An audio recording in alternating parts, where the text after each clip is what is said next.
I thank thanks to the FES AU office for the opportunity to be able to speak to this issue and to basically reflect on the ideas behind this. And while going through it's something that is still at a conceptual level. It's still being deliberated, and it's a conversation that's ongoing, from what I understand.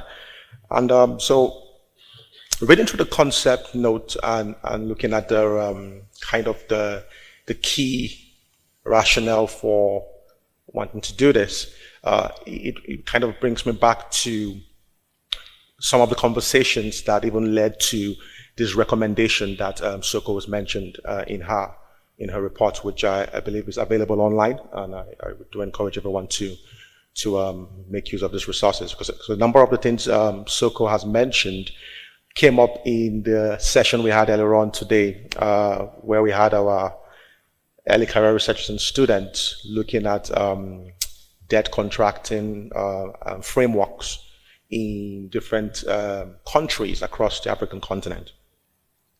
So the first question, and I would be posing or throwing a number of questions to the audience, and the reason is this. I believe that obviously this is a strategic platform and opportunity to both launch the reports as well as push forward the idea of a debt observatory. So I also believe that that also presents an opportunity for a wide range of experts and stakeholders who are attending both the session and the conference over the next few days to be able to speak to and contribute to the development and the progression of an idea like this. Now, why is this important? Because, I mean, something that's been quite clear since the plenary sessions, the keynotes, and the sessions we've had up to this point, that we are discussing ways and ideas, both practical, reformist, and even revolutionist, on ways on how we can have a position that is African-centered and speaks to, addresses the issues that Africa faces as it relates to debt, and to do so in an integrated way, a comprehensive and interdisciplinary way. So the first question that comes to mind when thinking about the idea of a debt observatory is, why do we need one? What's the importance of data? What's the importance of statistics? And now I'm not an economist, I'm a lawyer by training, but even from and I'm an academic as well. But obviously from the days of study and trying to kind of make our way through graduate school, one of the key things that became very obvious to us as graduate students was, one, either the lack of data or the lack of reliable data. Or sometimes even more frustrating is the lack of publicly available data about things that affect the public. And this is not only frustrating, I believe, for students or academics. I believe it's something that also is an issue for civil society groups, for policymakers, for politicians. And what I believe is even surprising is that it appears that in the dynamics of sovereign debt, management, negotiation, and contracting, we in Africa appear to be the most, I would say, we get the short end of the stick in terms of credit rating agencies are a wealth of information. International financial institutions, they are basically a database and a wealth of information. Hence, most times when you are looking for data about debt or any issue relating to economic development or otherwise, you find yourself having to look to those sources.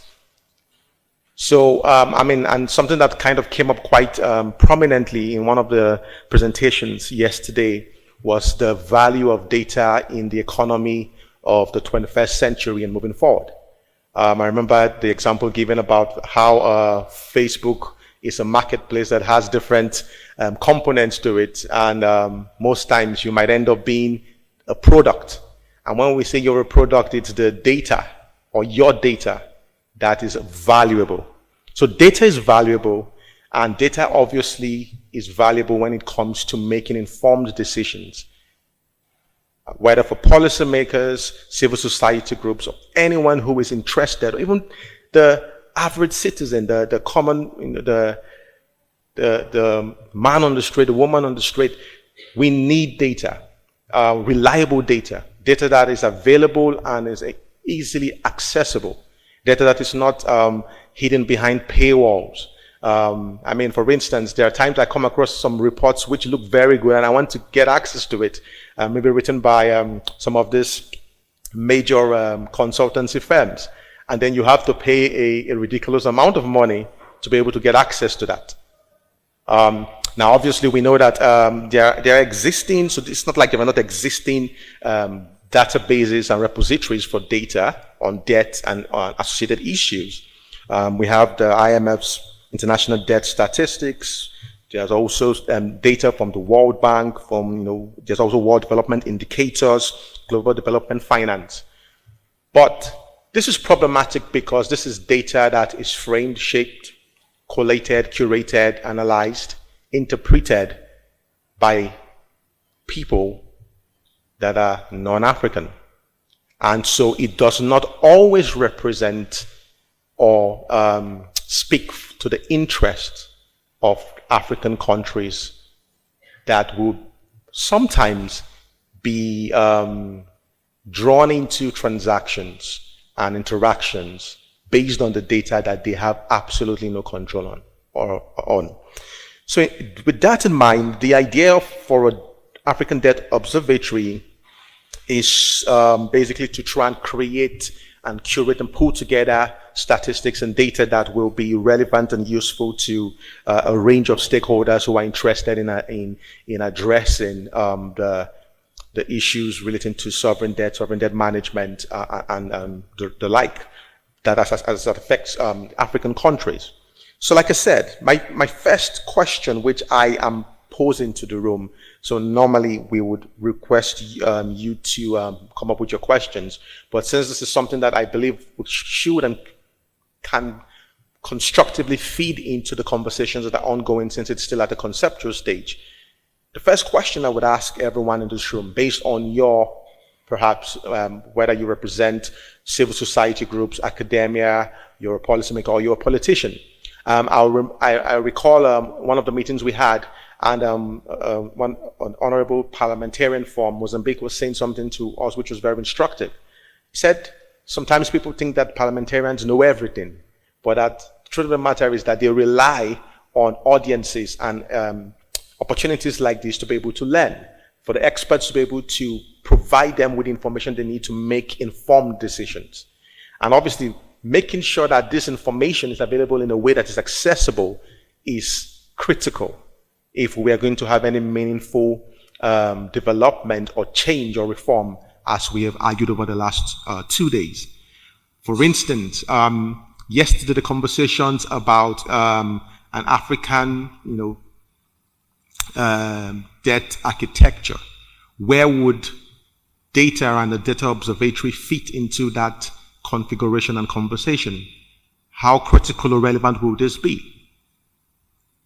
So my first question, which I pose to the audience and the experts in the room, is, do we really need a data observatory? Second question, why haven't we had one all this while? What are the challenges militating against the existence of such a resource? Also, at national level, within domestic polities, there are sources of data or statistics about debt management offices, and the rest. So how does this complement or support or improve on what already exists at the national level? Another question that I would like to pose to the audience here is, How will this benefit the African continent? Or will it benefit the African continent? And closely related to that question is, who should drive, feed into, and be responsible for both designing and operating an idea like this, an institution like this? And finally, putting on still a critical lens, will this make any difference? Now, having put those questions, I would then give you a little bit of the kind of the expectations or the ideas. So basically, like I said, it's still at a conceptual level, but the idea is to basically have something that is housed, located, situated somewhere on the continent, which provides, it will be a tool of exchange of knowledge, analysis, and research on Africa's debt. And I believe that this is important. Do not get me wrong. I believe that this is critical and would be foundational to any efforts, whether by civil society groups, academia, or any other constituents that are interested in seeing Africa become, rule makers and not just rule takers, that this happens. But I also believe that this has to happen in a way that it does benefit or has true benefits for Africa. Now, again, another thing that comes to my mind in terms of looking at the idea and ways in which perhaps we could feed into the conversations at this conceptual stage is something that has come up in a lot of the sessions I've attended today is that the problem in Africa is not the existence of institutions or laws or regulations, but it is the implementation, the enforcement of these processes that tends to or seems to be a challenge. And I remember having a conversation with someone, when we're coming out, and she said something to me. She said that, wow, that sometimes, you think about the issues you face in a particular African country and you think it's very, particular to that country, and then you hear different case studies and you realize that we share similar burdens and similar problems. Now, as we address these issues and we continue to deliberate on ways to build common consensus and to find practical ways to address the debt issue in a holistic way, data will be crucial. It will be fundamental. Access to it would also be important. But back to the questions I raised. I hope this stimulates some conversation and some input, because at the end of the day, whatever emerges from this particular idea, which I believe is a very wonderful one, will be something that we should all be able to take ownership and, be committed to seeing it actually benefit Africa and Africa's interests.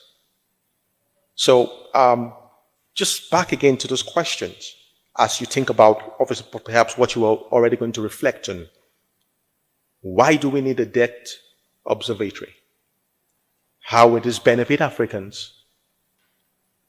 And what and who should feed into the design and the operation of a facility like this? And most importantly, do you think this will make any difference?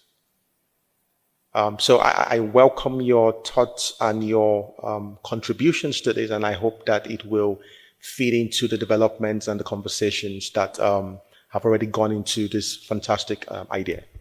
Thank you. Thank you, Ohio. So you have raised the most important questions. You said that, why do we need this observatory? So I think we are going to get an answer from Patrick. So since he's the right person for that question. So Patrick, we were together last month in Lusaka, Zambia, and we have discussed about the possibility of adapting these organizations, not only ADO, the African Debt Observatory, but we have also in the pipeline African Investment Observatory, African Trade Observatory. So we have all these observatories parallelly going on. So what is the rationale behind that? Also, Professor Daniel, I think yesterday have asked this, why do we believe these institutions are working will be like effective than those who are the existing ones. So could you please give us like an overview, the rationale behind this, and also like what was the discussion at the time during the FCC meeting? Because we have witnessed some countries like were supporting these institutions, but some were reserved about these institutions. So what is the political argument behind these institutions like? So you have the floor and you have 15 minutes.